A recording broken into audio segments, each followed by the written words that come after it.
Hello everyone. Before we start, make sure to like and subscribe to the channel. And leave a comment with where you're from and what time you're watching. That way, YouTube will keep showing you stories just like this one. Now, let's begin. 43 and divorced. I'd been swinging hammers in Glendale, Arizona since Reagan was president, but nothing prepared me for what I found beneath Grace Fellowship Church that October morning.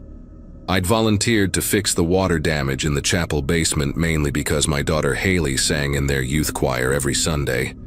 And honestly, I needed something to fill my weekends while she stayed with her mother. Old churches always have their quirks: rotting joists, stone foundations that shift with the desert heat.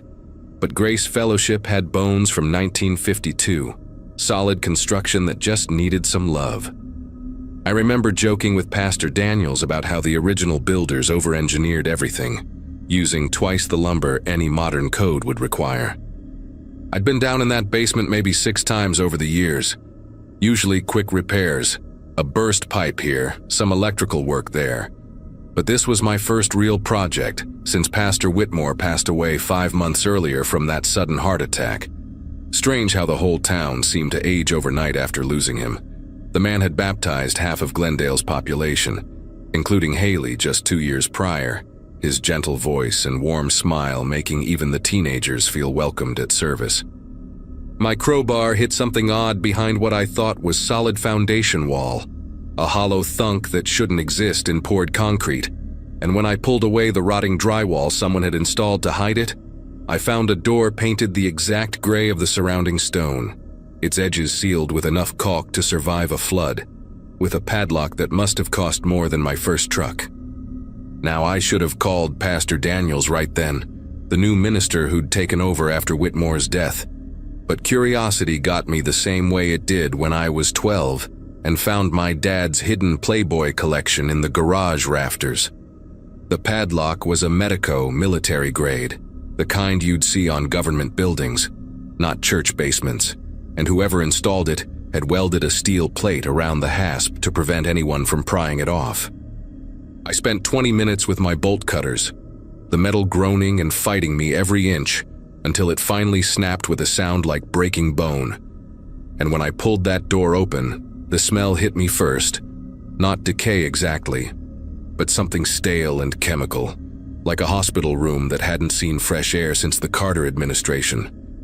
The room stretched back maybe 15 feet, narrow enough that I could touch both walls with my arms spread, and every inch of wall space held makeshift shelves built from 2x4s and plywood, the kind of rushed construction that screamed temporary but had obviously been there for years. Each shelf held boxes, plastic bins, grocery bags, all labeled with masking tape and neat handwriting I recognized immediately as Pastor Whitmore's. Those same careful letters I'd seen on countless church bulletins and birthday cards. But these labels made my chest tighten in a way Sunday service never did. Catherine Moss, 2008, red one. And inside I could see a purse, car keys, a pair of glasses folded neatly on top of what looked like a wallet. And I remembered Catherine, the dental hygienist who'd cleaned my teeth for 3 years before she supposedly ran off with some man she met online, leaving behind a husband and 2 boys who still attended service every week. My legs felt like water as I reached for another box, Jason Hendricks, 2010. And there sat his high school class ring from Desert Vista, the one his mom had saved 3 months of overtime to buy, still attached to a keychain with a miniature basketball that matched his jersey number, 17. Everyone said Jason got mixed up with dealers from Phoenix, that he'd probably ended up in some desert grave when a deal went bad, but his basketball shoes were right there in that box, the orange Nikes he'd worn to every practice, still caked with gym floor dust. Next to Jason's box sat another smaller one marked Angela Vance, 2009, and I actually had to sit down on the concrete floor when I saw her insulin kit, the purple one with the butterfly stickers her daughter had decorated, because Angela was supposed to have killed herself after her divorce, jumped off some bridge in California, according to the note they found. I counted 23 boxes total, each one a person who'd left Glendale under different circumstances: suicide, affairs, drug problems, family disputes, All the reasonable explanations small towns create when people vanish, and every single one of them had been active in Grace Fellowship before they disappeared. The earliest date I found was 2007, written on a shoebox containing a man's wedding ring and driver's license for Robert Dalton, who'd supposedly abandoned his family after gambling away their savings, though his wife Nancy still brought casseroles to every church potluck, never remarrying, always insisting Bobby would find his way home. Behind the last row of shelves, I noticed the concrete floor had been re-poured in several sections, amateur work with visible seams, each patch roughly 6 feet by 3 feet, and my contractor's brain immediately recognized the dimensions even as my mind tried to reject what that meant. I must have stayed in that room for an hour, taking photos with my phone, documenting every box, every name, every date, my battery dropping from full to 30% as I captured evidence of what Pastor Whitmore, the man who'd counseled my ex-wife and me through our roughest patches, who'd visited my mother in hospice every single day during her final week, had been doing while preaching about salvation. The most recent box had me dry heaving in the corner. Melissa Conway, dated just 4 months ago, a full month after Whitmore's supposed heart attack, and Melissa had left town to care for her sick sister in Nevada, even sent postcards to her book club, though now I wondered who really wrote them. My phone buzzed with a text from Haley, asking if I'd pick her up from practice early, and the normalcy of it. The simple request from my daughter who'd sat in Whitmore's office for confirmation classes, who'd trusted him completely, made me stumble out of that room like the building was on fire. I called 911 from the church parking lot, watched 3 patrol cars arrive within minutes, then state police within the hour, then FBI by nightfall, the quiet Sunday afternoon transforming into chaos as they evacuated the building and wrapped the entire property in yellow tape. Detective Rivera, a woman with eyes that had seen too much, took my statement 7 different times, each version revealing another horrifying detail, like how several victims had sought counseling from Whitmore for depression before vanishing, or how he'd always volunteered to handle the missing person's prayer requests, standing at that pulpit with tears in his eyes, begging God to return these lost souls to their families. They brought ground-penetrating radar that evening, and by midnight they'd found what the concrete patches were hiding, though Rivera wouldn't tell me numbers, just kept repeating that I'd done the right thing, that I'd given families closure they'd waited years to receive. Word travels fast in a town of 8,000 people, and by Monday morning, Grace Fellowship's congregation had split into 2 camps, those who refused to believe their beloved pastor could harm anyone, and those who suddenly remembered odd moments, strange comments, unexplained absences that now took on sinister meaning. I watched from my truck as Nancy Dalton collapsed outside the police station after they confirmed Robert's remains, her faith in his return finally shattered, while Catherine Moss's husband stood silent with his sons, all 3 wearing expressions of people who'd been grieving wrong for 14 years. The news vans arrived like vultures, parking outside the church, the school, the diner where Whitmore had eaten breakfast every Saturday, their reporters asking how nobody noticed, how an entire community could miss what was happening beneath their feet every Sunday while they sang hymns above.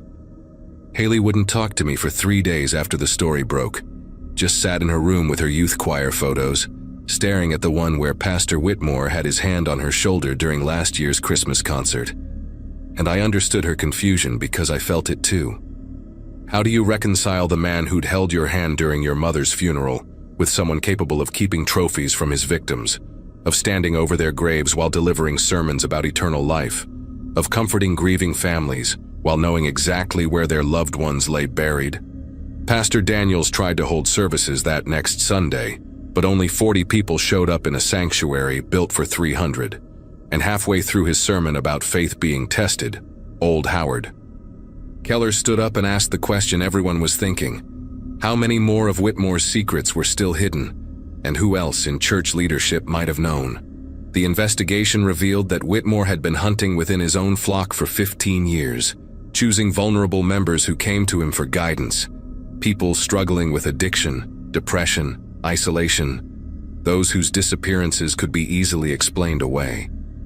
He'd kept meticulous records in a safety deposit box, written accounts of each killing that the FBI wouldn't release to the public, though Detective Rivera told me privately that he'd believed he was saving them from themselves, delivering them to God before they could damn their souls further, the ultimate perversion of pastoral care. They found evidence of a partner, too.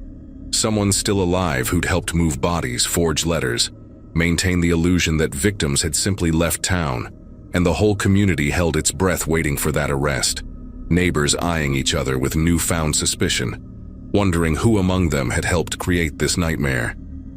6 weeks after my discovery, they arrested Whitmore's church secretary, Beverly Thornton, a 70-year-old grandmother who'd worked at Grace Fellowship for 30 years, who'd baked cookies for every youth group meeting, and ran the prayer phone tree with military precision. She'd been the one writing postcards from the dead, keeping their social media active just long enough to establish they'd left voluntarily, scheduling fake sightings in other states through a network of unknowing accomplices who thought they were helping track down wayward souls.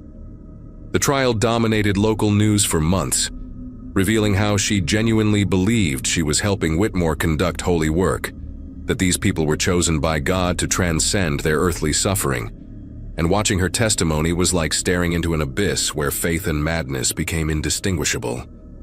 Grace Fellowship closed permanently after that, the building sold to developers who tore it down to the foundation, though they had to dig down 12 feet to remove all the contaminated soil, and even now, 3 years later, that lot remains empty because nobody wants to build where 23 people lay buried, while their families prayed for their return just 1 floor above. I still do contractor work around Glendale, though I turn down any job involving churches, and sometimes clients recognize my name from the news coverage and ask about that day, but I just change the subject and focus on their kitchen remodel or bathroom tile. Haley switched to a school choir in Phoenix after everything happened, drives the extra 40 minutes rather than sing anywhere that reminds her of Grace Fellowship, and we never talk about the 2 years she spent in Whitmore's youth group, though I notice she keeps her bedroom door locked now, something she never did before. Most of the congregation scattered to different churches across the valley, trying to find faith again in new sanctuaries, but you can spot them sometimes at the grocery store or gas station. That particular hollow look of people who discovered their shepherd was actually the wolf, who learned that evil doesn't always announce itself with horns and sulfur, but sometimes wears a collar and knows all the right words to make you trust completely. I drive past that empty lot every day on my way to work, and while the city planted grass and everyone pretends it's just another piece of vacant land waiting for development, I know what was beneath that foundation, and I know that some holes in a community never really fill, just get covered over with fresh dirt and new grass, waiting for someone else to dig too deep and discover what small towns try so hard to bury.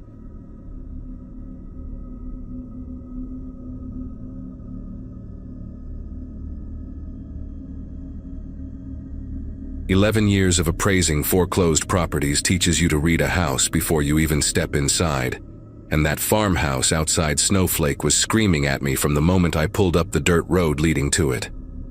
My supervisor at Wells Fargo had flagged this one as a priority inspection, something about the previous owners vanishing mid-renovation and leaving 18 months of mortgage payments unpaid, which wasn't unusual, except for how insistent he was that I get out there before the end of the week. The GPS kept recalculating as I drove deeper into the high desert, past the last cell tower that would give me any signal, until finally I saw the property marker the bank had described, a rusted mailbox with no name or number, just scratches in the metal that might have been letters once. Coffee cold in my cup holder, paperwork sliding around the passenger seat every time I hit a pothole. I kept thinking about how these remote properties always had stories nobody wanted to tell. Property inspection sounds boring until you realize you're usually the first person to enter these abandoned places in months, sometimes years, walking through someone else's failed dreams with a clipboard and a camera. The farmhouse looked too clean for a repo, solar panels still gleaming on the roof, generator humming softly behind the main structure, and fresh tire tracks in the dirt that definitely weren't mine. I grabbed my gear from the truck, noting how the 12 acres of scrubland had been partially cleared in strange patterns, almost like someone had been digging irrigation channels but gave up halfway through, leaving these long trenches that ran from the house toward the hills. Inside, the smell hit me first. Not decay or mold like most repos, but something chemical and sharp, like a hospital mixed with fresh concrete, and every room had been modified with new electrical outlets, reinforced floors judging by the sound of my footsteps, and those Ethernet cables snaking along the ceiling that seemed to disappear into the floor at regular intervals. My inspection routine usually took 2 hours max, but I found myself moving slower through this place, taking more photos than necessary because something about the modifications didn't add up to any normal renovation plan. The kitchen had been gutted and rebuilt with commercial-grade ventilation, the kind you'd see in a restaurant, but the dining room had been converted into what looked like a server room, racks of battery backups still blinking green even though the power should have been cut months ago. I followed one of the Ethernet cables through a hole drilled in the floor, which led me to the basement door. Except this house shouldn't have had a basement according to the original blueprints I'd pulled from county records. The door was steel, industrial grade with a magnetic lock that had somehow stayed engaged, despite the supposed power outage, and when I pushed against it, I heard the soft click of it releasing, like it had been waiting for someone to try. The basement wasn't on any of the plans, which meant it was built without permits, probably why the bank wanted this inspection done quickly before county inspectors started sniffing around. I descended concrete stairs that were too new to be original, my phone's flashlight catching fresh tool marks on the walls where someone had carved this space out of solid desert hardpan. Had to have taken months of work with serious equipment. At the bottom, a hallway stretched in both directions, lined with more steel doors, each one marked with a date written in pencil on the frame, going back 3 years, and the chemical smell was stronger here, mixed with something else, like old clothes and perfume and fear all rolled into one. The first door I tried opened into a room about 10 by 10 feet, concrete walls, concrete floor, a single LED panel in the ceiling still running on what must have been battery power, and in the corner, stacked neat as you please, were suitcases, purses, wallets, car keys, and cell phones, dozens of them. All different brands and styles, arranged like someone was cataloging them. I picked up one of the wallets, hands steady even though my mind was racing, and found a driver's license for a woman named Bethany Cromwell from Phoenix, reported missing 14 months ago according to a news article I'd seen while scrolling through my phone during lunch breaks. Another wallet belonged to James Park from Flagstaff, disappeared 2 years back on a camping trip, and suddenly, I was looking at maybe 40 or 50 people's belongings, all organized by type, all documented with little tags showing dates and locations. My camera was still hanging around my neck, but taking photos seemed wrong somehow, like I'd be complicit in whatever had happened here. Yet I forced myself to document everything because this was evidence now, not just some repo inspection, and somewhere above me that generator kept humming, keeping power flowing to something down here that needed to stay running. The second room was worse because it had surveillance equipment, monitors stacked on metal shelving, all dark except for 3 that showed grainy green night vision footage of different parts of the property, including my truck parked outside. The cameras were still active, recording to a bank of hard drives that clicked and whirred in the silence, and I could see timestamp overlays showing the current date and time, which meant someone had been maintaining this system recently, probably within the last few days judging by the dust patterns on the desk. One monitor showed a view I didn't recognize at first, then realized it was looking up from underground, through some kind of periscope or hidden camera, watching the road I'd driven in on, and another showed what looked like the inside of one of those trenches I'd seen outside. Except from this angle I could see there were actually grates at the bottom, drainage grates that led somewhere, probably right back to this basement. I should have left right then, called the sheriff's department from the road, let them handle whatever this was. But I kept moving down the hallway, checking each room like completing the inspection would somehow make this normal. The third room had clothing, all cleaned and folded, arranged by size and gender, and the fourth had boxes of medications, prescription bottles with the labels torn off but the pills still inside. Hundreds of bottles sorted into clear plastic bins. Room 5 stopped me cold because it wasn't empty like I expected. There was a mattress on the floor, chains bolted to the wall, scratches in the concrete like someone had tried to claw their way out, and a bucket in the corner that I didn't want to think about. The smell was different here too, human and recent, maybe a week old at most. And on the mattress was a journal, leather-bound and filled with entries in different handwriting, like multiple people had written in it over time. The last entry was dated 5 days ago, just a single line that read, "They said someone would come for the house soon," written in shaky blue pen, and underneath that, in different handwriting, someone had added, "Make sure the cameras see everything." I was photographing the journal pages when I heard it, the magnetic lock on the basement door clicking shut with that same soft sound it had made when it opened, except this time I was on the wrong side of it. The monitors in the surveillance room would show me standing there, clutching that journal, finally understanding that this inspection wasn't random, that my supervisor sending me here alone wasn't about the bank needing a quick turnaround, and that those fresh tire tracks I'd seen weren't from someone leaving but from someone arriving, someone who knew exactly when I would be here. Panic doesn't describe what I felt, more like a cold calculation of exactly how screwed I was. No cell signal, nobody expecting me back for hours, and whoever built this place had thought through every detail. I ran back to the basement door, pushing against it, pulling on the handle, but magnetic locks don't work that way. They need power to release, and someone upstairs controlled that power. The ventilation system kicked on with a low hum, and I noticed vents in every room, wondering if that chemical smell was about to get stronger, if this was how it worked. But then I heard footsteps above me, slow and deliberate, walking from room to room like they were doing their own inspection.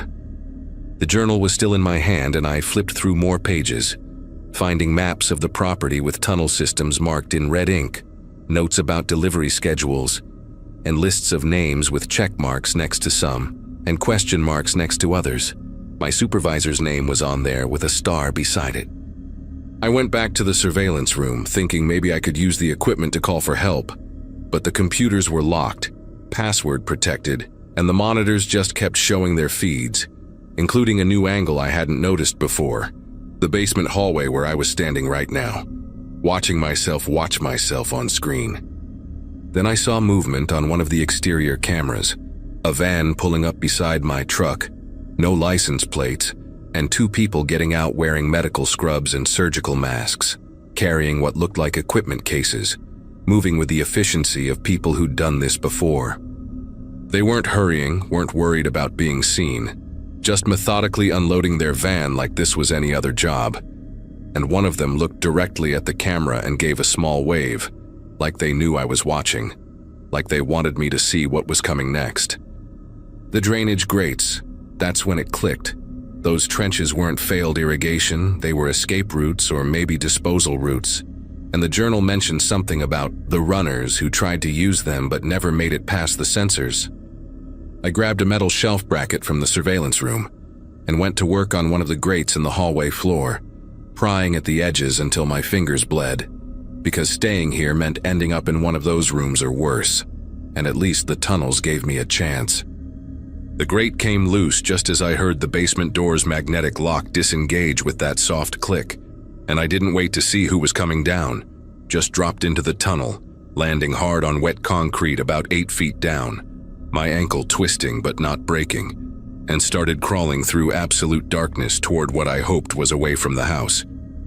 Behind me, I could hear voices echoing down the tunnel, calm and professional, discussing dosages and prep times like they were planning a medical procedure, and one of them mentioned that the cameras in the tunnels had night vision so they could track my progress, guide me where they wanted me to go.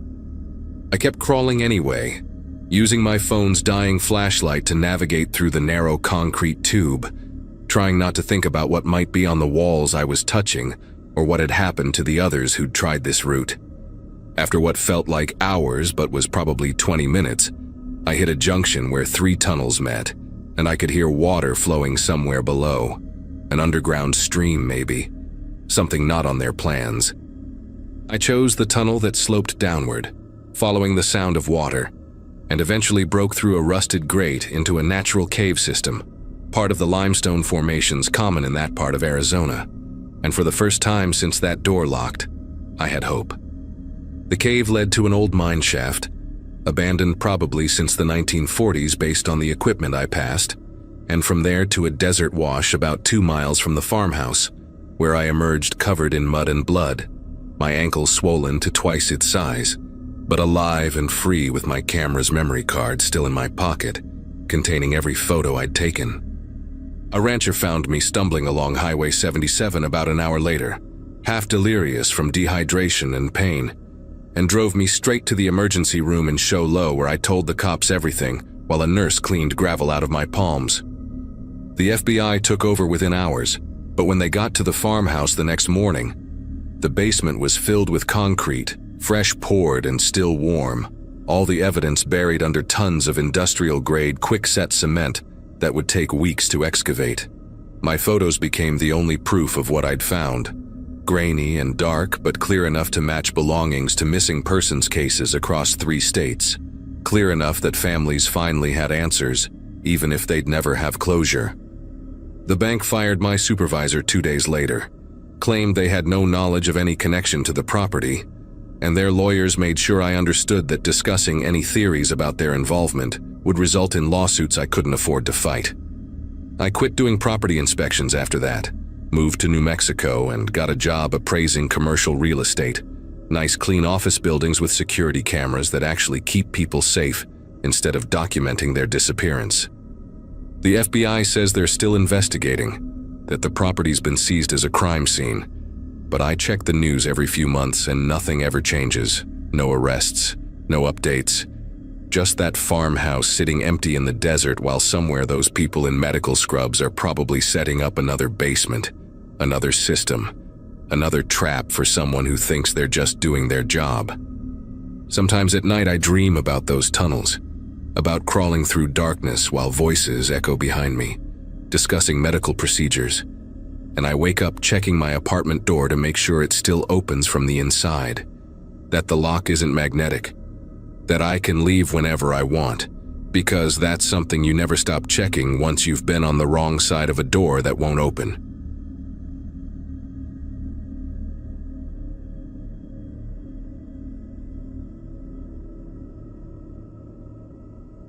Estate auctions always drew the same crowd around Holbrook, mostly dealers hunting for antiques and locals hoping to score cheap furniture. That Saturday morning in early June, I pulled into the old Garrison Ranch with my pickup truck and a thermos of coffee, ready to bid on some farming equipment for my own small operation just outside town. My dad had worked cattle ranches his whole life before passing 5 years back, and seeing all those weathered barns and dusty corrals brought back memories of helping him during brandings when I was barely tall enough to reach the gate latches. I recognized most faces in the crowd, folks I'd gone to school with or bought feed from over the years, everyone chatting about how the bank finally foreclosed after old man Garrison died without any heirs to claim the place. What struck me first was the sheer volume of personal belongings scattered across the auction tables, way more than you'd expect from one elderly rancher living alone.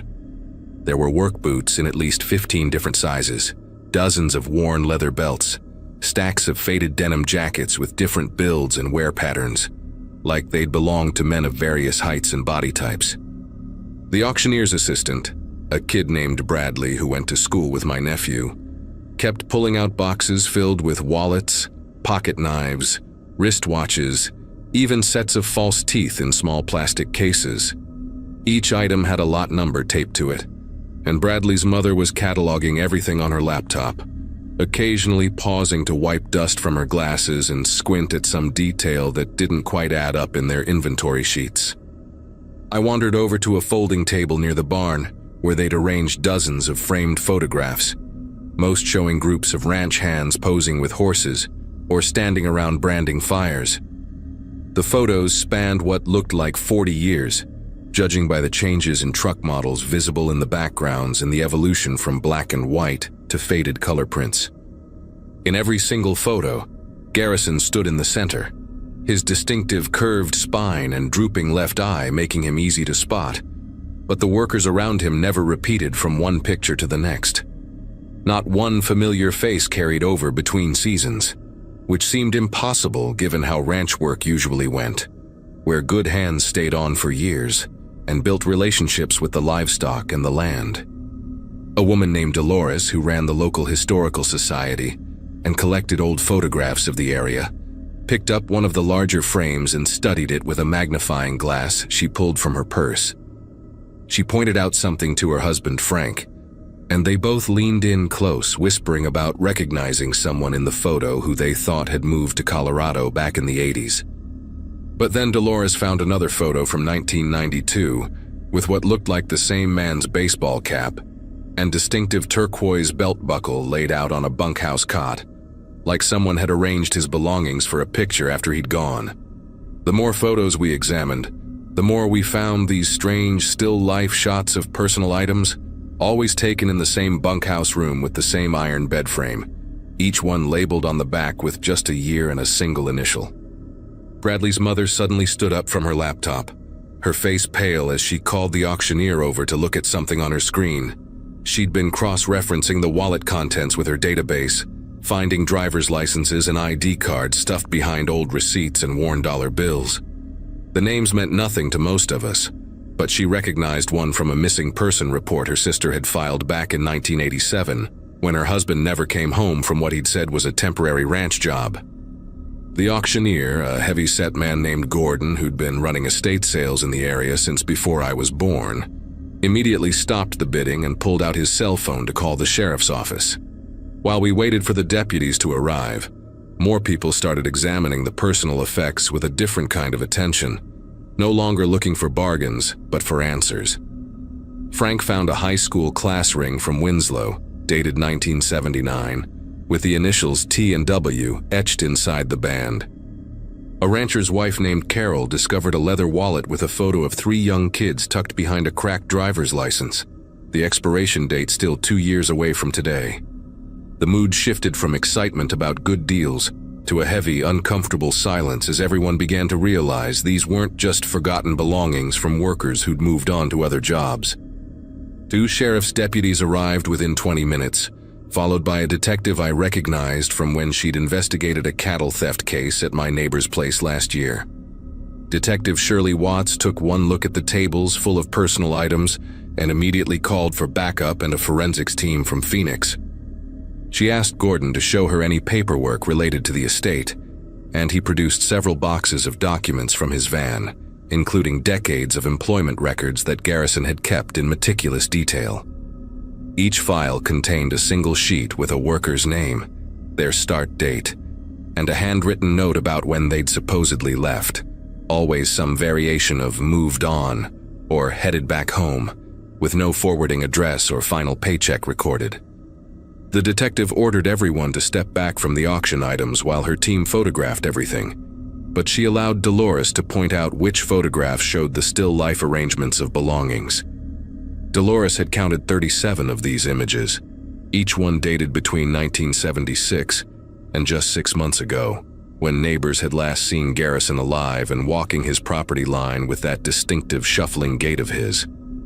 The forensics photographer, a young man who kept having to steady his camera because his grip was trembling, noticed that the same rusty nail on the bunkhouse wall appeared in every shot, and that the items were always arranged in the same pattern: work boots at the foot of the bed, hat on the pillow, wallet and personal effects spread across the thin mattress like someone was taking inventory.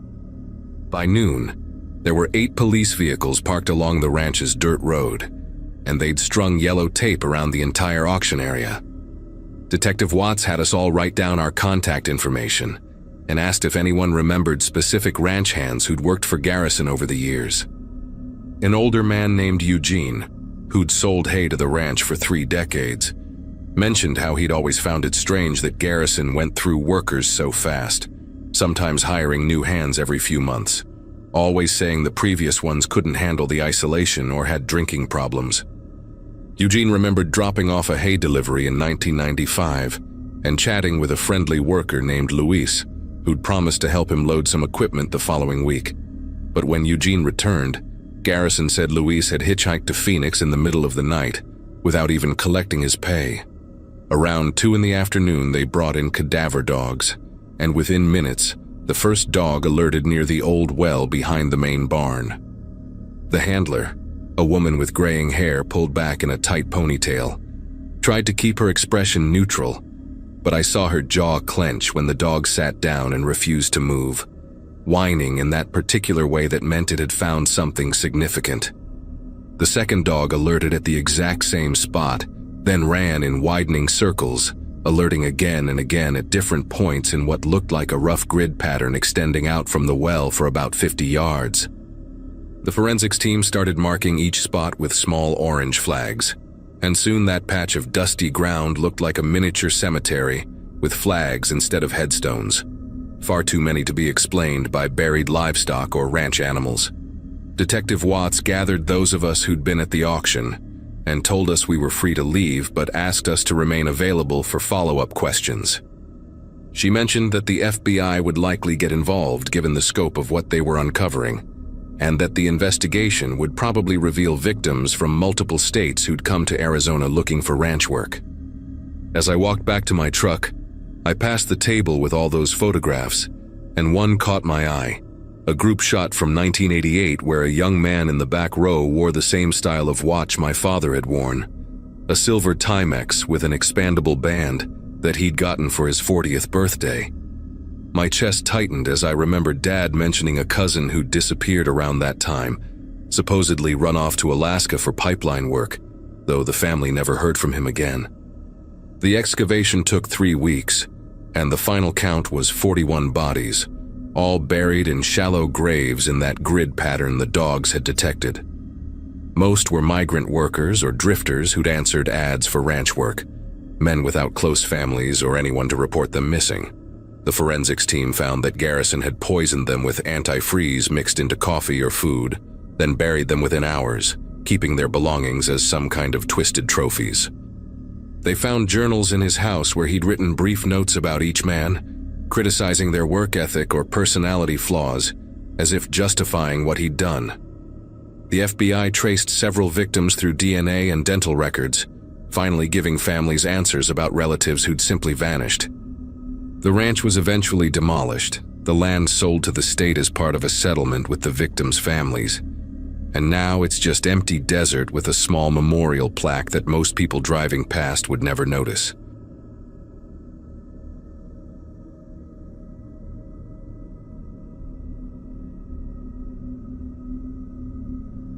"6 months into wearing the badge, and you start recognizing patterns on the desert highways.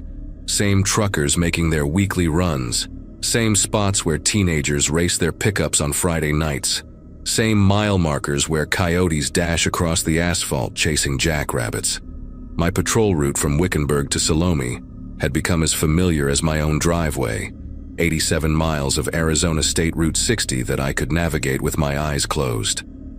That particular night in early September, the thermometer on my cruiser still read 94 degrees at 11 p.m., and the radio had been quiet for nearly 2 hours, except for dispatch checking in every 30 minutes like clockwork. I'd just passed mile marker 43 when I spotted the lights ahead, maybe half a mile up where the highway curves slightly near Centennial Wash. Red and blue strobing against the desert darkness, multiple vehicles arranged in what looked like a checkpoint formation. Strange thing was, nobody had mentioned any DUI operations scheduled for that night, and I would have been notified since this fell directly in my patrol sector. Protocol demanded that all highway units be aware of any traffic stops or checkpoints in their assigned areas, especially on a stretch of road this isolated where backup could take 40 minutes to arrive. I eased off the accelerator and grabbed my radio, calling dispatch to confirm what I already suspected they'd say. Dispatch came back negative, no scheduled operations in my sector, no other units reporting activity near Centennial Wash. The woman on the radio, Donna, who'd been working nights longer than I'd been alive, asked if I needed backup to investigate.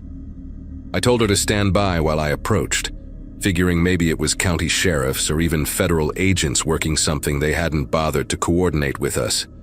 Happens more often than you'd think out here near the border, different agencies stepping on each other's toes, though usually someone gives us a courtesy heads up. As I got closer, I counted 4 vehicles total, what appeared to be 2 cruisers and 2 unmarked SUVs, all with light bars active, positioned to funnel traffic into a single lane. The first thing that struck me as wrong was the uniforms. Even from 30 yards out with my headlights illuminating the scene, I could tell these weren't standard Arizona Highway Patrol, weren't Maricopa County, weren't any department insignia I recognized. Dark blue, almost black, with reflective strips in odd places, diagonal across the chest instead of horizontal. And these guys were wearing tactical vests over their uniforms but no visible badges or nameplates. One of them stepped forward with his hand up, signaling me to stop, and he had this earpiece with a coiled wire disappearing into his vest, like Secret Service or something. I rolled down my window, and the desert heat immediately flooded the air-conditioned cabin, bringing with it the smell of creosote and dust.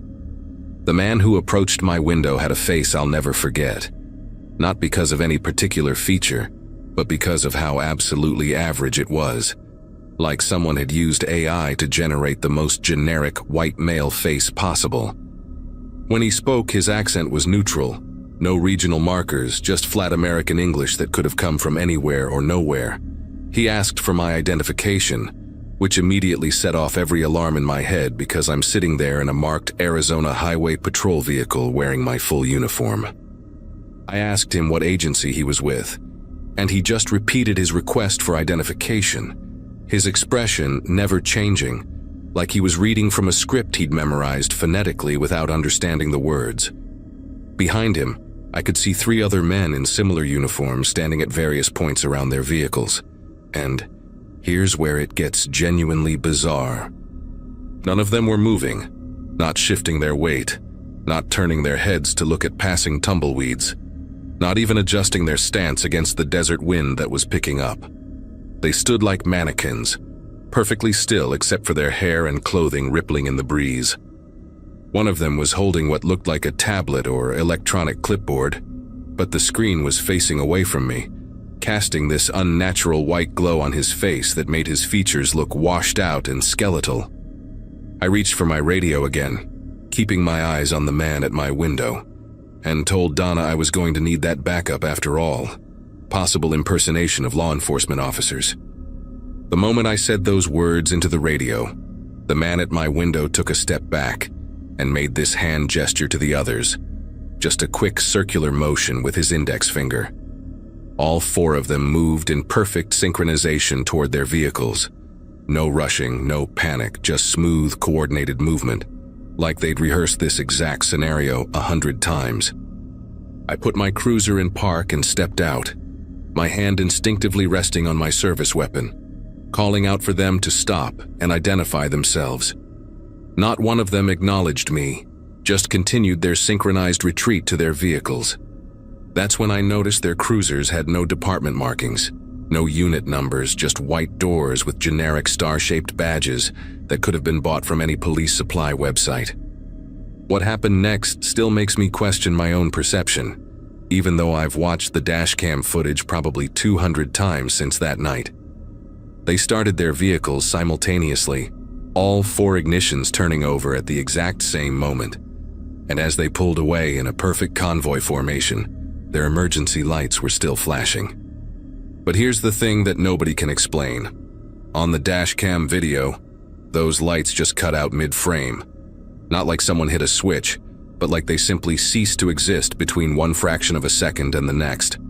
One frame shows 4 vehicles with active light bars heading north on Route 60. The next frame shows the same vehicles, but the lights are gone, just gone, like they were edited out of reality. I stood there on that empty highway, watching their taillights disappear into the darkness, while Donna's voice crackled through my radio asking for my status. Backup arrived 17 minutes later, 2 units racing in from Wickenburg with their sirens wailing. By then, I'd walked the entire area where the checkpoint had been, using my flashlight to search for any evidence they'd been there. No tire marks in the soft shoulder where they'd been parked, No footprints in the desert sand despite the fact that I'd watched them walking around. Not even the usual trash you'd find at any traffic stop. No cigarette butts, no coffee cups, nothing. The only thing I found was this weird residue on the asphalt, like someone had spilled metallic paint that had already dried. These silver-gray patches arranged in an almost perfect rectangle where one of their vehicles had been positioned. I scraped some of it into an evidence bag, though the lab later said it was just standard road surface material. Nothing unusual about its composition. The investigation that followed turned into one of those cases that gets passed around the department in whispers. Investigators pulled traffic camera footage from both directions, but the cameras mysteriously showed nothing during that 20-minute window, just empty highway, even though 3 civilian vehicles had passed through and their drivers independently reported seeing the checkpoint. A trucker named Walter Gibson had even been stopped by them, said they asked him bizarre questions about his cargo manifest, specifically wanting to know if he was carrying any agricultural products or soil samples, which he wasn't. A couple in an RV, the Andersons from Michigan, said the men had waved them through after shining flashlights into their vehicle for an uncomfortably long time without saying a word. All 3 witnesses described the same thing: dark uniforms, no proper identification, and something fundamentally wrong about how these men moved and spoke. 2 weeks after the incident, things took an even stranger turn. The FBI showed up at our station, not the Phoenix field office guys we sometimes work with, but agents from somewhere back east who wouldn't specify which division. They confiscated all the evidence, including my dash cam footage, though I'd already made personal copies like any smart cop would do. They interviewed me for 6 hours straight, asking the same questions over and over, particularly about the exact wording the fake officers used, their physical descriptions, and whether I'd noticed any unusual electromagnetic interference with my equipment. They seemed especially interested in the timing, down to the second, of when those emergency lights vanished from the video. Before they left, they made it clear this was now classified as a federal matter, and any further discussion about the incident could be considered interference with an ongoing investigation. Since then, I've heard through unofficial channels about similar incidents in Nevada, Utah, and Eastern Oregon, always on isolated highways, always late at night, always with the same profile: fake law enforcement, synchronized movements, bizarre questions about agricultural products or geological samples, and evidence that just doesn't add up. The truckers have started warning each other on their CB channels, calling them the phantom checkpoints, though most people think it's just another urban legend like the black-eyed kids or the vanishing hitchhiker. But I know what I saw that night, what my camera recorded, and what those other witnesses experienced. Whoever those men were, whatever they were looking for out there in the desert, they're still operating. I've transferred to day shifts now. Told my supervisor it was about wanting a better schedule, but the truth is, I can't drive that stretch of highway at night anymore without constantly checking my mirrors, wondering if I'll see those lights again, wondering if next time they won't just let me drive away.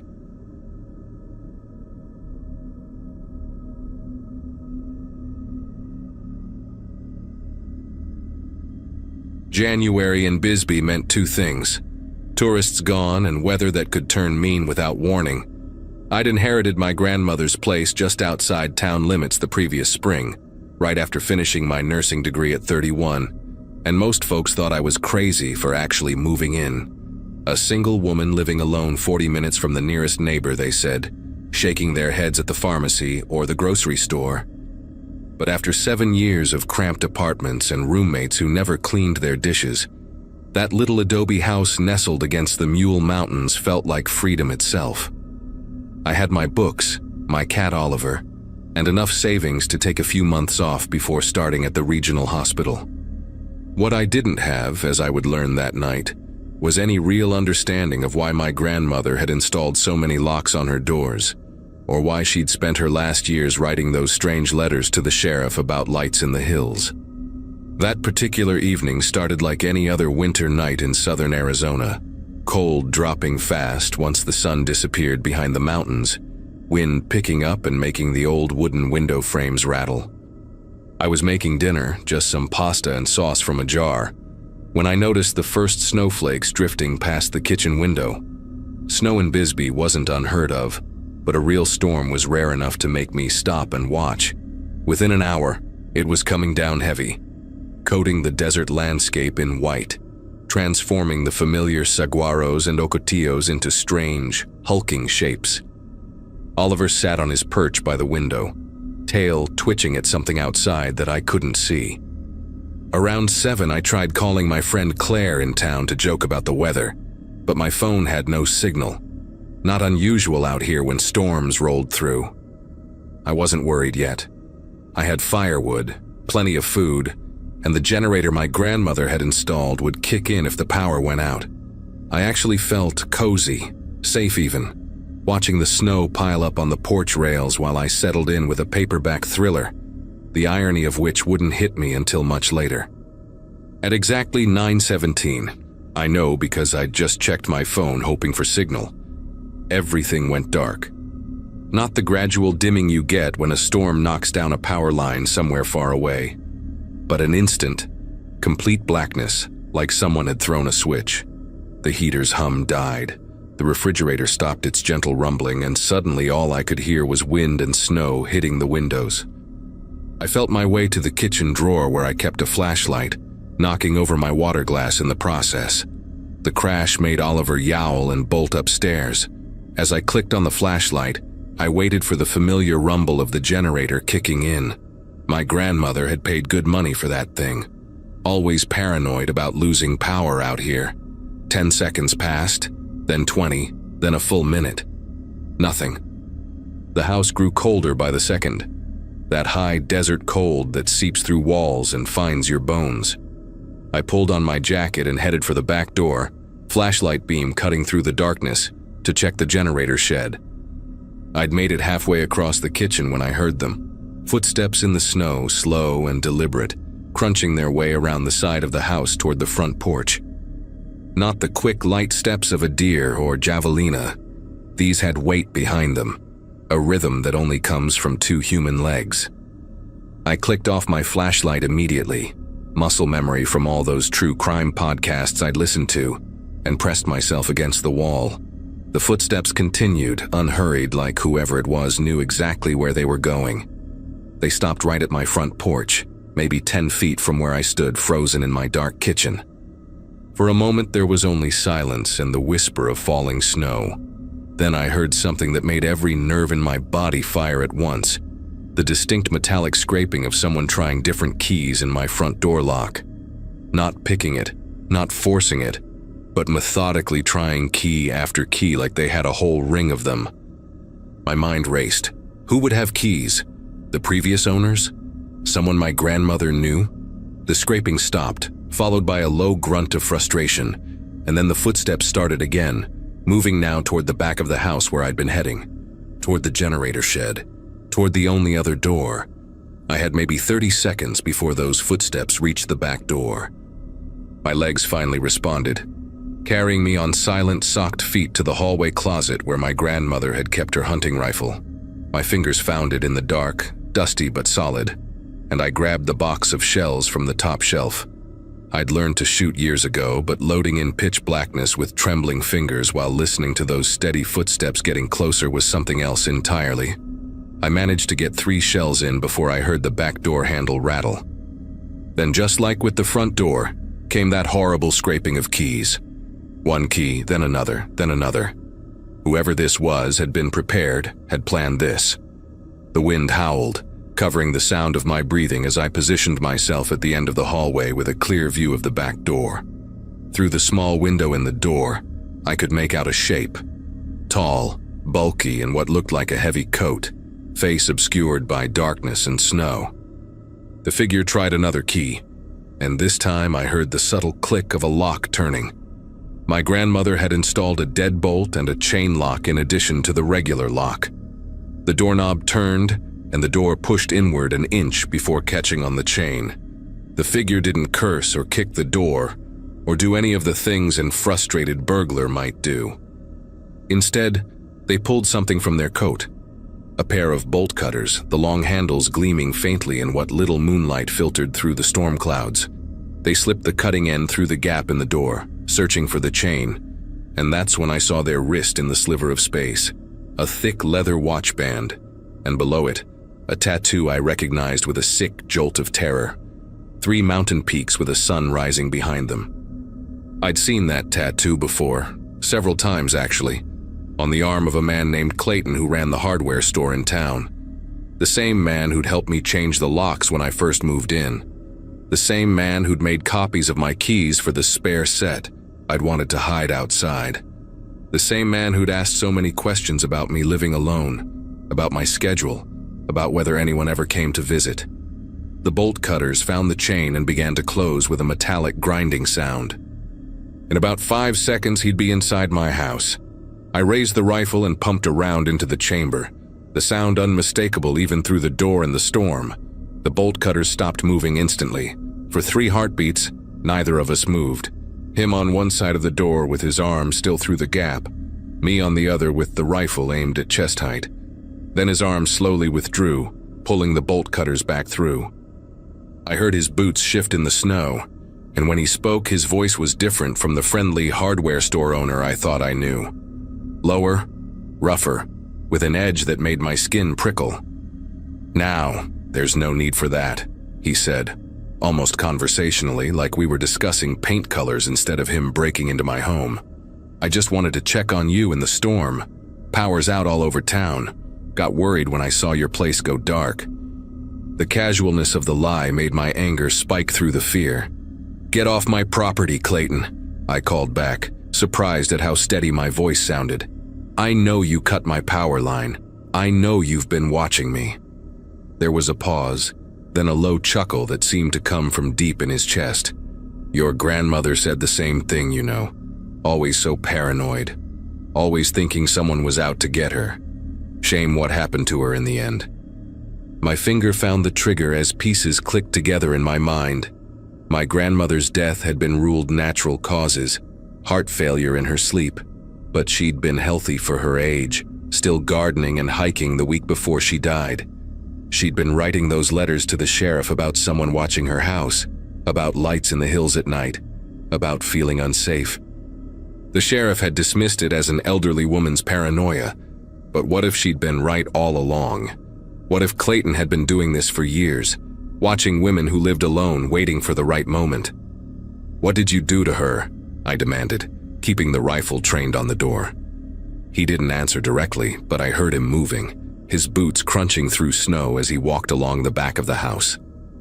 He was heading toward the cellar doors, old wooden panels that led to the crawl space under the house. I'd never gone down there.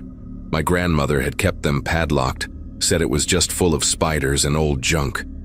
But now I remembered something else.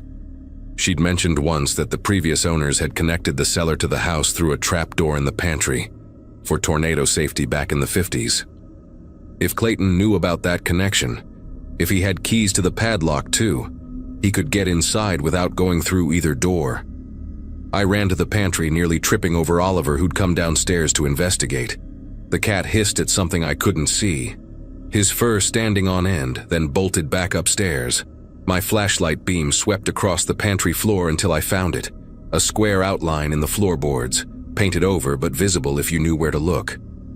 I grabbed a heavy cast iron skillet from the shelf and placed it on top of the trap door, then added a sack of flour and everything else heavy I could find. It wouldn't stop him, but it would slow him down and make noise if he tried to come through. From somewhere beneath the house came a metallic clank, then another. He was in the cellar. I could hear him moving around down there, searching for something. The trap door under my makeshift barricade creaked slightly, testing. Then silence. Long, stretching silence that made my ears ring. I stood there in the dark pantry, rifle ready, listening to my own heartbeat and waiting for his next move. That's when I heard something that confused me at first. The generator suddenly roaring to life outside, flooding the house with light.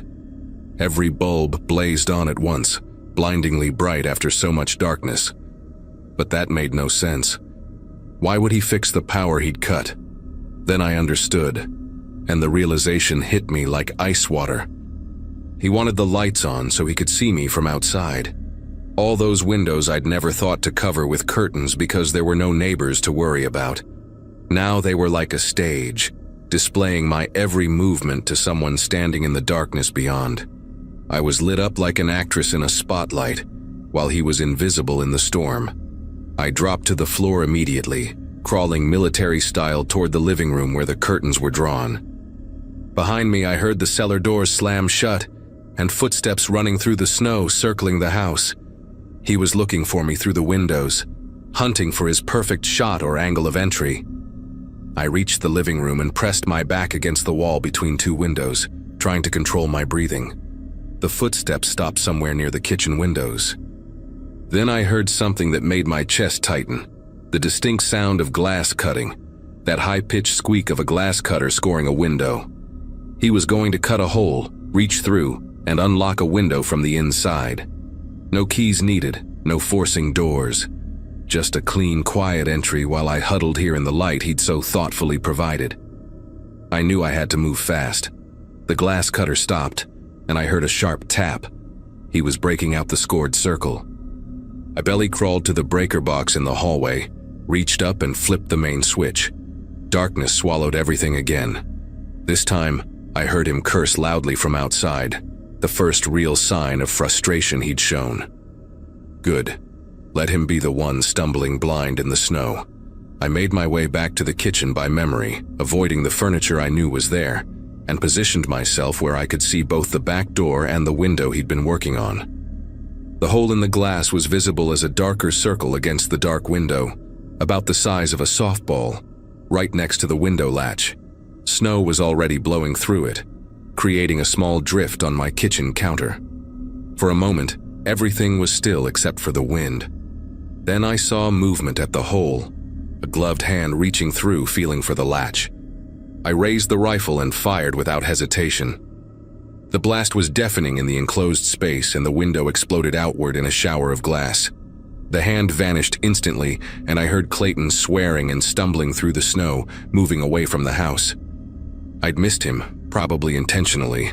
I couldn't bring myself to actually shoot someone, even him. But the message was clear. For the next hour, nothing happened. I stayed in my defensive position, rifle ready, listening. The snow kept falling, the wind kept howling, but Clayton had gone silent. Maybe I'd scared him off. Maybe he was waiting me out. My phone suddenly buzzed. One bar of signal had appeared. I quickly dialed 911, my voice shaking as I explained the situation to the dispatcher. She said units were already on their way. Apparently, Clayton's wife had called 20 minutes ago when she'd discovered his workshop. She'd found what she called a disturbing collection. Hundreds of photos of my grandmother's house, detailed notes about her routines, and similar documentation about 4 other women in the county, including me. She'd also found my grandmother's missing jewelry and a key ring with copies of keys labeled with addresses. The dispatcher told me to stay on the line, that officers were 5 minutes out despite the storm. As I waited, I heard sirens in the distance growing louder. Then from somewhere outside, Clayton's voice, calm again but with an edge of something like disappointment. They never would have known if you'd just been friendly, just like your grandmother, too suspicious for your own good. I didn't respond. 2 minutes later, red and blue lights filled my windows and I heard officers shouting commands. They found Clayton trying to hide in the generator shed, still holding the glass cutter and the bolt cutters, his right hand bleeding from where flying glass had caught him. The trial made headlines across Arizona. Clayton Pierce, that was his full name, had been stalking and terrorizing women in the area for over 15 years. The prosecutor presented evidence linking him to my grandmother's death. He'd been entering her home at night, using his copied keys, moving things around, creating stress that likely triggered her fatal heart attack. They found journals in his workshop dating back decades, documenting his obsession with women who lived alone, especially those he'd helped at his hardware store. 4 other women came forward during the investigation, sharing stories of strange incidents they'd dismissed as coincidence, missing items that would reappear days later, doors they swore they'd locked found open, the feeling of being watched that everyone told them was just paranoia. One woman, a retired teacher named Dorothy, broke down crying when she learned the truth. She'd moved away 3 years ago, convinced she was losing her mind when things in her house kept moving on their own. Clayton got life without parole. His wife divorced him and left town. The hardware store closed and someone from Phoenix bought the building to turn it into an antique shop. I still live in my grandmother's house. I installed security cameras, motion lights, and a better alarm system. I got bars for the basement windows and replaced all the locks again, this time doing it myself. Oliver still sits by the windows, but now he seems calmer, like whatever he was sensing before is finally gone. Sometimes on winter nights when the wind picks up, I remember that night and check my locks twice, but I refuse to let fear drive me from the home my grandmother loved, the home she tried to protect. I know now that she wasn't paranoid. She was right. And her refusal to be driven away, even in the face of real danger, gave me the strength to stay and fight when my turn came. The sheriff's department formally apologized for dismissing her concerns, and they've implemented new protocols for handling stalking reports. I started working at the hospital last month, and I'm slowly making friends in town. People still whisper about what happened sometimes, but mostly they just nod respectfully when they see me at the store or the diner. I'm the woman who fought back, who survived, who helped expose a predator that had been hiding in plain sight for years. My grandmother would be proud.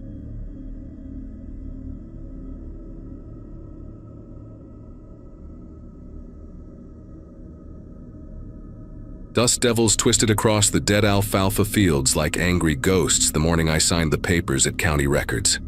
My father's funeral had been 5 days earlier, August 2017, and I'd spent those days wandering the ranch house in a daze, opening drawers full of his things and closing them again without really seeing what was inside. The lawyer, a tired-looking woman named Paulson, had explained the inheritance in simple terms, but I barely heard her over the ringing in my ears that hadn't stopped since the heart attack took him.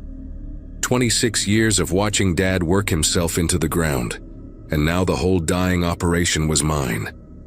The ranch sprawled across 240 acres of cracked earth in eastern Arizona, about an hour outside of Tucson, where rain was a concept people talked about the way they talked about winning the lottery. The Brennan property sat directly east of ours, separated by a fence line that had been the subject of arguments, threats, and one fistfight that had landed both our fathers in county lockup back in 1993. The dispute went back to my grandfather's time, something about a survey error in the 1950s that put our well 6 feet onto what the Brennans claimed was their land. Dad had shown me the original survey maps 100 times, his finger stabbing at the faded lines, insisting we were in the right. But Thomas Brennan, the patriarch next door, had his own maps, his own surveyor's report from a different year, and his own absolute certainty that we'd been stealing his water for 3 generations. I'd grown up watching the 2 old men glare at each other across that fence, their hatred thick enough to taste in the dry air. When Thomas's son Kevin took over their operations after the old man's stroke, things got worse instead of better. Kevin was my age, maybe a year older, and he'd inherited his father's rage along with the land. We'd gone to the same high school, sat in the same classrooms, and never spoken a single word to each other that wasn't an insult. The whole valley knew about the Brennan-Sullivan feud, knew to stay clear when either family came to town, knew that bringing up the subject in conversation was like lighting a match near a gas leak. The well ran dry on a Wednesday morning in late August, 3 weeks after I'd buried Dad. I turned the kitchen faucet and got a coughing sputter, then nothing but air hissing through the pipes.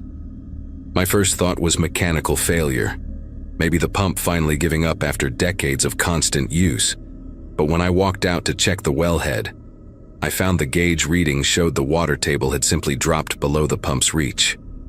The drought had been brutal that summer, the worst anyone could remember, with temperatures pushing 115 degrees day after day, and not a cloud in the sky since April. But our well had always been deep, one of the best in the valley, fed by an aquifer that Dad swore would outlast us all. Seeing it dry felt like losing him all over again, like the land itself was dying now that he wasn't here to fight for it. I spent that entire day calling well drilling companies, getting estimates that made my stomach hurt, trying to figure out how I was going to afford to drill deeper when the ranch account was already bleeding money. The Brennan well was still running. I could see Kevin's irrigation system going full blast the next morning, water arcing across his fields in silver streams, while my crops withered in the heat. He was standing by his fence line when I drove past, arms crossed, watching me with this expression that made my jaw clench so hard my teeth hurt. We didn't wave, we didn't acknowledge each other, but I saw the satisfied look on his face, the way his mouth curved just slightly, and I understood that he was happy my well had failed. That night I couldn't sleep, lying in Dad's bed because I hadn't been able to bring myself to move into it permanently, staring at the ceiling fan turning lazy circles and thinking about that smug look on Kevin's face. Around 2 a.m, I got up and went into Dad's office, a cramped room off the kitchen that smelled like cigarette smoke and old paper. I started going through his files, looking for something, anything that might help me figure out what to do. That's when I found the notebook, shoved in the back of the bottom drawer underneath a stack of tax returns from the 80s. The notebook was small, the kind with a black cover and graph paper inside, and every page was filled with my grandfather's handwriting. I recognized it from old letters I'd seen, that cramped angular script that slanted hard to the right. Most of it was measurements and calculations, boring stuff about water table depths and drilling costs, but about halfway through I found an entry dated March 1959 that made me read it 3 times to make sure I wasn't misunderstanding. My grandfather wrote that he and Thomas Brennan's father, William, had made a deal. William had a gambling problem, owed money to some dangerous people in Phoenix, and he'd come to my grandfather desperate. The deal was simple. William would claim the survey was wrong, would insist our well was on his land, would start the dispute publicly.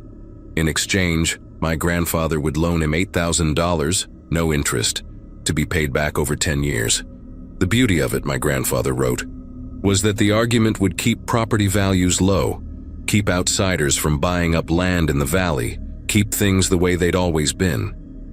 Both families would benefit from scaring off developers and speculators who'd been sniffing around since the war ended.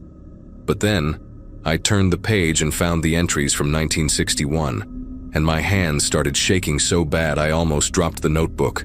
William Brennan had stopped making payments after the first year. My grandfather had confronted him, and William had laughed, said the deal was off, said he'd keep up the property line dispute anyway because it gave him leverage. Then came the entry from November 1961. Just 3 lines in my grandfather's handwriting. William won't listen to reason. Settled it tonight. Thomas doesn't know what his father was. I sat there in that office with the notebook open in my lap, the air conditioner rattling in the window, trying to understand what I was reading. William Brennan had disappeared in November 1961. Everyone in the valley knew the story because it had been the biggest news for years. He'd supposedly left town with some woman he'd been seeing, abandoned his family, never came back. Thomas had been 17 when his father vanished, had grown up believing the man was a coward who'd run off. But my grandfather's words kept repeating in my head, settled it tonight. The implications were slamming into me one after another, and I felt sick. I spent the rest of that night reading every page of the notebook, finding more fragments that painted the full picture. My grandfather had buried William Brennan somewhere on our property, had maintained the feud with Thomas to keep him angry and distant, had passed that hatred down to my father without ever telling him the truth. The final entry, dated 1984, was written in shaky handwriting, clearly near the end of my grandfather's life. Never told Michael the real reason. Let him think it's about the survey. The boy Thomas grew into a hateful man, which makes this easier. Sometimes I wake up and think I hear William calling from the ground. Getting old makes a man remember things he'd rather forget. The well runs deep, deeper than anyone knows. I read that line about the well 5 times, feeling something cold settling in my chest. Our well, the well that had just run dry. The well that Dad had always said was the deepest in the valley, drilled by my grandfather himself in 1962, the year after William disappeared. The timing was too perfect, too convenient. I walked outside even though it was still dark, walked across the yard to the wellhead, stood there looking at the concrete pad and the pump housing while the sky started turning gray in the east. When the sun came up, I called a drilling company out of Tucson and told them I needed to drill deeper. Cost be damned.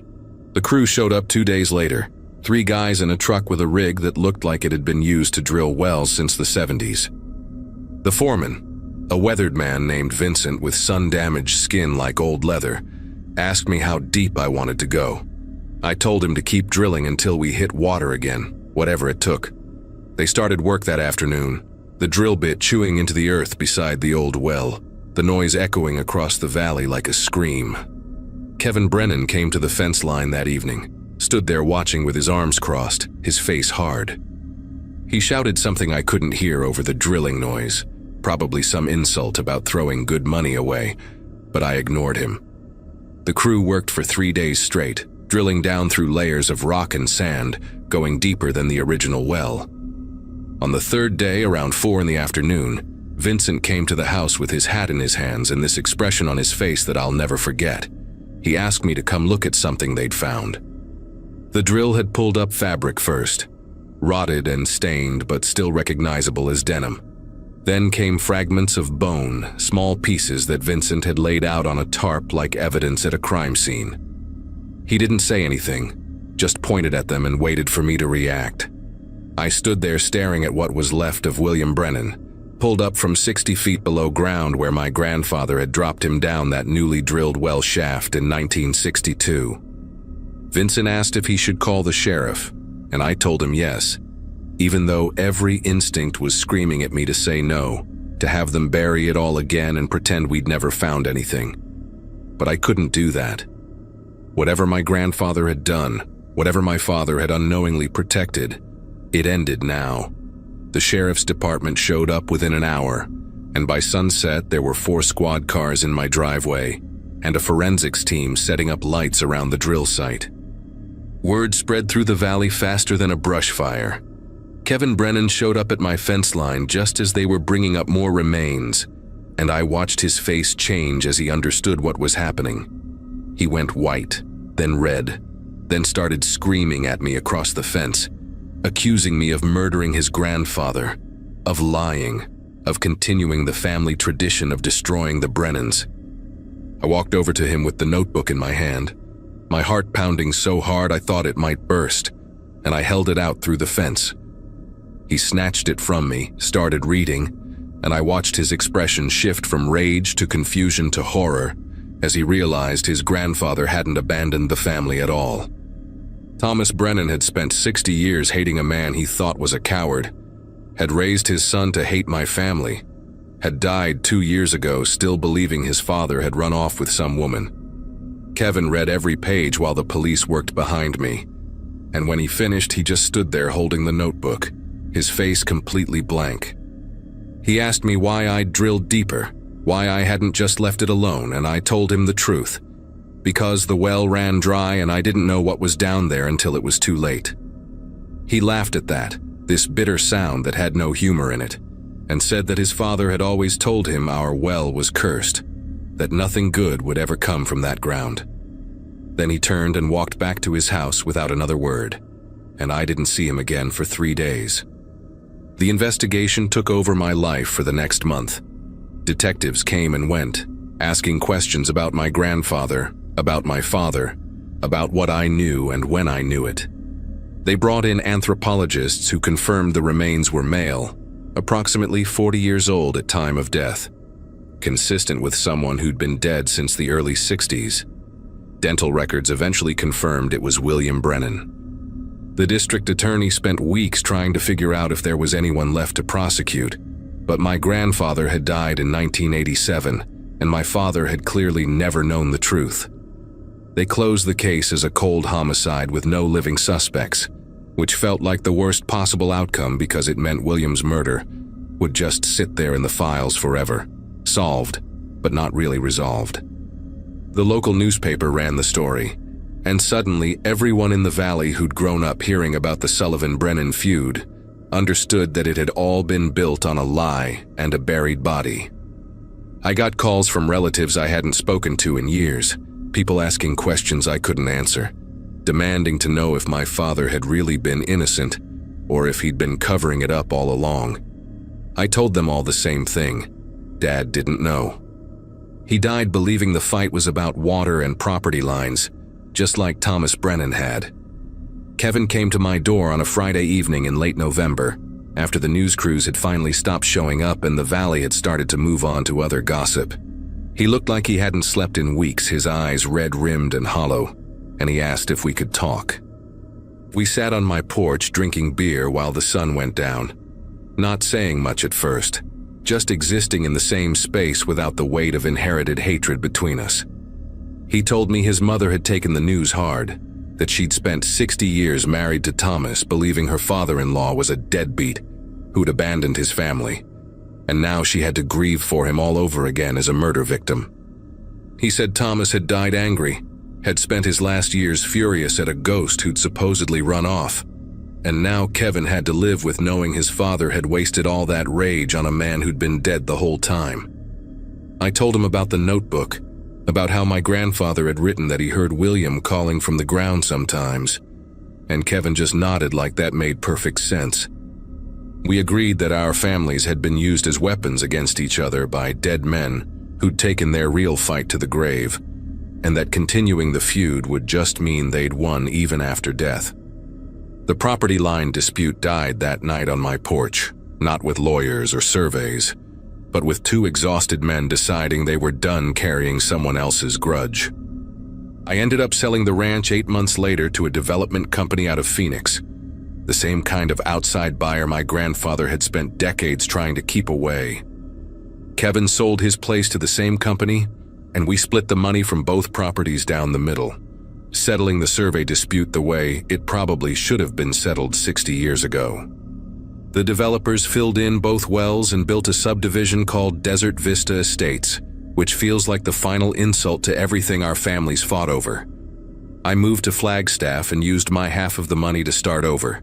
Got a job as a land surveyor of all things, which Kevin thought was hilarious when I told him. We talk every few months, mostly text messages, checking in on each other the way people do when they've been through something nobody else would understand.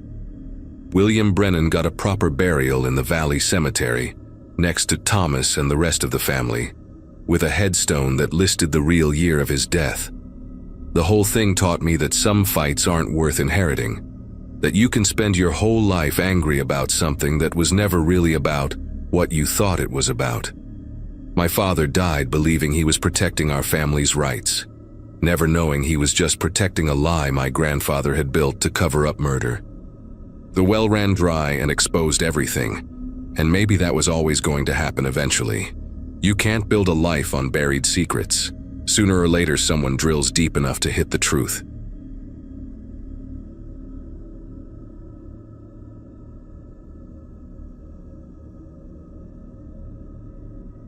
People around here like to say our town never changes, but that is not true. It just hides its cracks better than most places. I have lived in the same small patch of Arizona dust my whole life, waiting tables at the diner on Main Street, raising my son on tips and long shifts. Everyone knows everyone, or at least thinks they do. When Miss Laura, the elementary school teacher every kid adored, vanished, the quiet we were used to turned into something else entirely. It was not silence anymore. It was a kind of listening, like the whole town was holding its breath. Miss Laura had taught half the town's children, including mine. She was the type who stayed late decorating bulletin boards and wrote birthday notes for every student. When she disappeared one night after leaving the school parking lot, people flooded the diner with rumors. Some said she ran away. Others whispered about a man she was seeing. But what struck me most was how the police chief, Patrick, handled it. Distant, rehearsed, too calm for a man who used to panic when a dog went missing. Patrick and I had grown up together. He was the kind of boy who rescued stray cats and fixed people's bikes for free.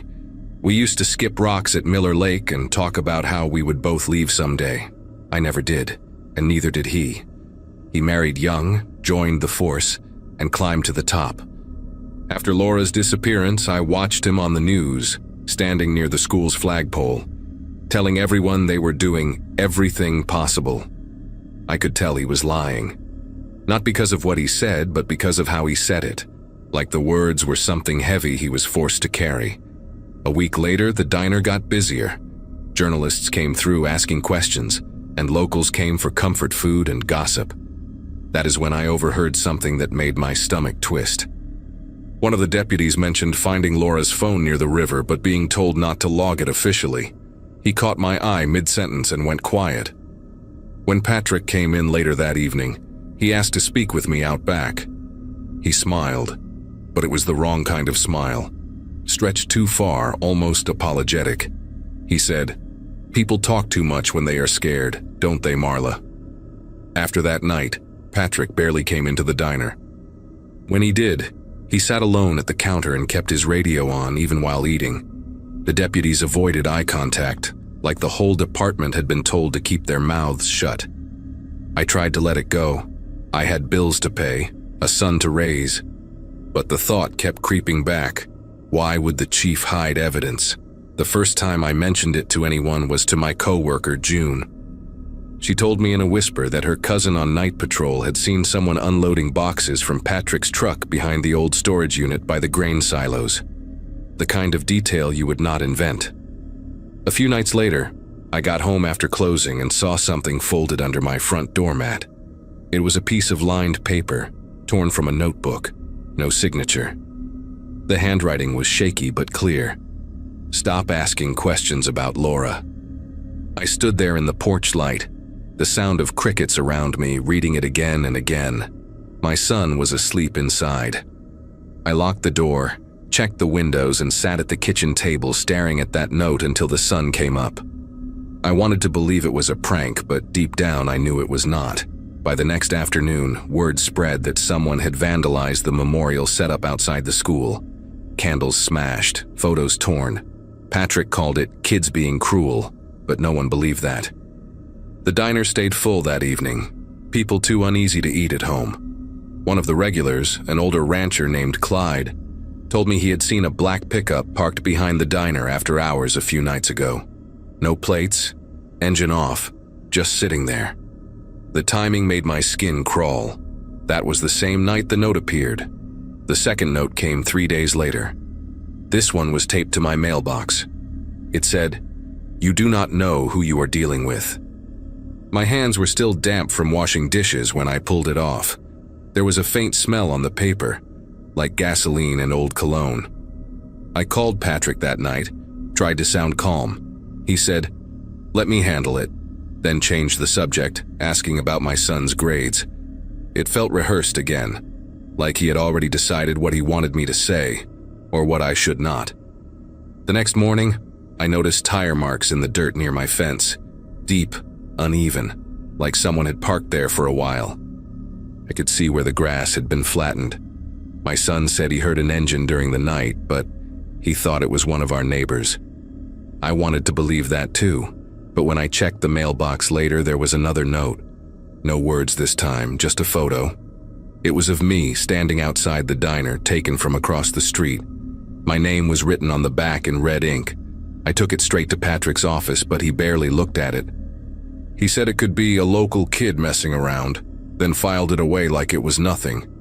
I watched his hands as he did it, steady, too steady, and I knew he was lying again. That same night I drove to the storage unit by the silos, the one June had mentioned. It was after closing and the town was quiet enough that I could hear the gravel crack under my tires. The lock on the unit was new, too new for a place no one had used in years. I parked behind the dumpsters, grabbed my flashlight, and walked up to it. The padlock was scratched on the side, like someone had forced it open recently. I remember hearing a faint buzzing sound from inside, maybe a fly trapped against metal. When I shone the light through the crack, the beam hit something that made my throat tighten. Stacks of boxes labeled "Evidence Hold," and on top, a small name tag with glitter edges. It said, "Miss Laura." I backed away slowly, heart pounding. Before I could even reach my car, headlights flared behind me. Patrick's truck. He stepped out, no uniform this time, just jeans and a faded sheriff's jacket. His voice was calm but cold. "You should not have come here," he said.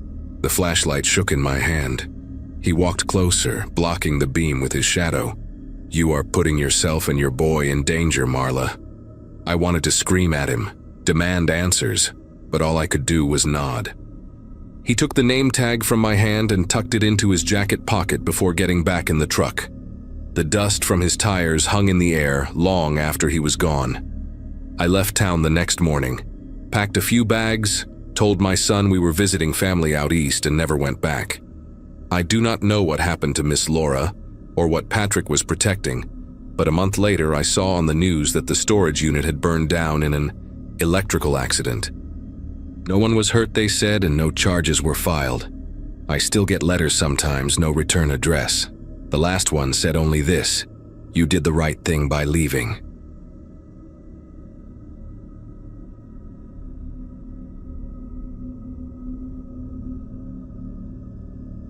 My name is Maya Collins, and I cover community events for the Ashridge Gazette, a paper that still smells like ink by noon. I rent a one-bedroom over a barber shop, the kind with a rattling swamp cooler and a view of cottonwoods and faded storefronts along Cottonwood Avenue. That morning began like any other parade day, marching band tuning up behind the high school, church ladies taping crepe paper to a flatbed, and kids sticky with melted lemonade before the first float even rolled. I had a checklist in my pocket and a battered camera that sometimes squealed when it zoomed. My editor, Harper Quinn, wanted something soft and neighborly. A photo of elders in pioneer hats usually did the trick. The founding families always rode up front in antique convertibles, waving like royalty with dust in their teeth. People in Ashridge call the parade our spine, the one day a year when the town stands straight. I walked the curb with a notebook and a thermos, already writing captions in my head about small-town pride and the desert sun bouncing off brass instruments. The accident happened halfway down Juniper Road, where the pavement buckles like a quiet ripple. A cherry-red convertible carrying Ethan Barnett lurched hard, skidded sideways, and climbed the curb, crushing a metal bench into the brick wall of the feed store. The crowd made this raw, uncoordinated sound, part shout, part inhale, and then nothing moved right. Confetti kept drifting as if the air had not gotten the news. Ethan did not get up. His cousin, Thomas Pratt, reached for him and kept saying his name in a way that made the syllables bend. Sheriff Nolan Price pushed through with a white rope of tape and a practiced calm that looked borrowed. The marching band stopped mid-song, a trumpet holding one last note that turned thin and strange. I lifted the camera, then lowered it, then lifted it again because that was my job. The hood of the car steamed and ticked. I remember a child nearby asking if this counted as part of the show. Officially, they called it a mechanical failure, quick as snapping a cloth for dust. I wrote the first short for the Gazette from the sidewalk, a sterile 3 paragraphs with tragic and unforeseen and community in shock. Harper nodded but told me to keep my ears open at the clinic and the diner. In Ashridge, news rarely walks through the front door. It clinks in a coffee cup or hides in the pauses between sentences. At the clinic, a nurse with sunburned cheeks said the Barnetts requested privacy, eyes on the floor like the word itself had weight. When I stepped outside, I noticed the convertible's tire marks were not straight but braided, as if the car had been tugged from 2 directions at once. Behind the feed store, in the narrow space where broken pallets lean, I found fresh drag marks in the dust, 2 parallel lines that ended at a round metal plate I had never noticed. It had a hand-sized notch and a faint brand pressed into it, 3 interlocking triangles. I took a photo of that plate, then went hunting for anyone who would talk about it. An auto shop owner named Victor leaned on a fender and swore up and down the car had passed inspection last week. He brushed grease off his palm and said the Barnetts maintain their engines like they maintain their fences. Tight, regular, and nobody else's business. At the diner, a waitress named Piper slid me a refill without asking, and said her grandmother used to whisper about an old settler's pact, the kind people fold into church cookbooks and forget on purpose. Piper said the founding families, Barnett, Lowe, Carver, Pratt, used to meet by the dry riverbed under a cottonwood with a lightning scar. She told me there were rules that sounded like superstition until they did not. Open the vault on parade day. Count the names. Choose the one who guards the rest. She said that last part in a flat voice, then tucked a paper napkin into my pocket with a number on it and a single word: Vault. The napkin number led me to a storage lot behind an abandoned gas station on Willow Bend Road, the kind of place where time stops returning calls. I expected a shed or a cellar, but what I found was a squat concrete structure with a rusted door chained in 3 places. The chain was new, silver against the orange corrosion, and the padlock had a carved pattern identical to the one on the metal plate behind the feed store. I circled the building, stepping over goat-head thorns and an old tire, until I noticed a faint hum. Not electric, more like air being pulled through something narrow. It came from a vent covered by wire mesh near the foundation. When I pressed my ear close, I could hear voices, faint and steady, repeating what sounded like a prayer or chant. Each word ended with the same syllable: ash. I recorded it on my phone, but the audio picked up only wind and static. That night, the Barnetts held a vigil in front of the courthouse, candles lined up in rows that melted faster than anyone could replace them. People cried, hugged, and whispered condolences that sounded rehearsed. I noticed Sheriff Price standing apart near his cruiser, talking quietly with Mayor Ellison and Victor from the auto shop.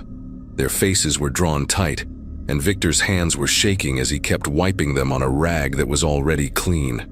When the mayor noticed me watching, he stepped forward, thanked everyone for coming, and reminded the crowd that the parade would continue next year, in Ethan's honor. It landed wrong. A few heads turned and someone muttered, "Too soon." The sheriff's eyes met mine briefly, and it wasn't a warning exactly, but it carried weight. I left before the candles burned out. 2 days later, the number Piper gave me finally answered. A voice rough and slow said, "You need to stop digging before the ground opens again." I asked who it was, but they hung up after whispering, "The families are counting." That same evening, someone slipped an envelope under my apartment door. Inside was a folded page from the town's archive ledger dated 1896, listing the original settlers, and a recurring note beside certain names: Keeper of the Ash. The handwriting looked too neat to belong to a clerk. It looked ceremonial. I went to the Gazette office after dark and pulled the rest of the records. Each generation of those same families had one keeper, always the youngest adult, always marked off with a small cross in the margin. The last recorded keeper was Ethan Barnett. I printed everything and planned to meet Harper the next morning, but when I arrived, the office door was open, lights buzzing.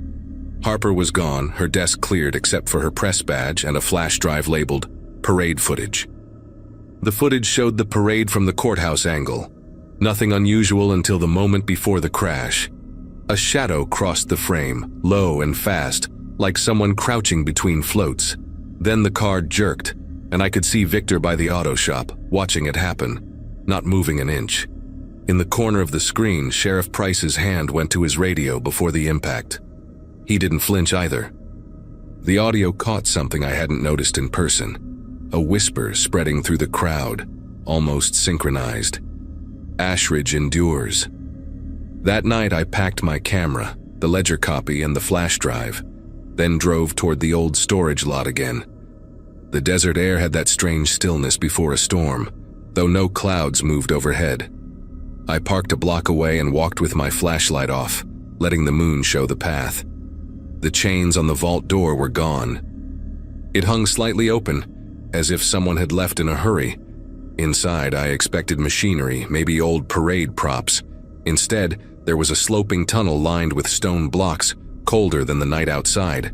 The walls were carved with the same 3 triangles I had seen before, painted over in ash-gray pigment. At the far end, a shallow pit flickered with candlelight. 4 figures stood around it in silence, their faces hidden behind plain cloth masks. I recognized the sheriff's boots before I saw his badge glinting near his collar. He told me to put the camera down. His voice was calm, measured, like this was the logical end to everything. The others moved closer. Victor, Mayor Ellison, and a woman I didn't know at first until she spoke. It was Harper. Her eyes were wide but steady, and she said quietly, "It is not about control, it is about balance." She told me every 30 years the pact required renewal, a bloodline to keep the town guarded from what their ancestors unleashed beneath the riverbed. Ethan's death, she said, was the first half. The second name had already been chosen. Harper stepped aside, revealing a list on parchment pinned to the wall. My name was at the bottom, underlined twice. My throat went dry, and all I could think of was the phrase on the recording: "Ashridge endures." Before they could react, I bolted. The tunnel twisted into a narrow passage that opened somewhere behind the feed store. I ran until I saw the courthouse dome and the empty square where the vigil candles had burned out. My car was still where I left it, keys in the ignition, though I never remember leaving them there. I drove to the next county, checking the rearview mirror until sunrise. At a rest stop, I listened to the recording again. This time, the voices were clear. They were saying, "Ashridge endures through blood." When I looked at my arm, a faint triangle mark was there beneath the skin, as if pressed from the inside out. I quit the Gazette the next day. Harper's replacement told me she had transferred to Phoenix and that the paper was shifting focus to positive stories. The new parade committee announced plans for a memorial statue funded by all 4 founding families. I moved 3 towns away, changed my number, and tried to let the desert wind bury what I had seen. But every year since, a sealed envelope arrives on my porch the week before the parade. Inside, there is always a single photograph of Ashridge's main street, empty, sun-bleached, and waiting. On the back, in neat handwriting, it says the same thing each time: "The town stands straight."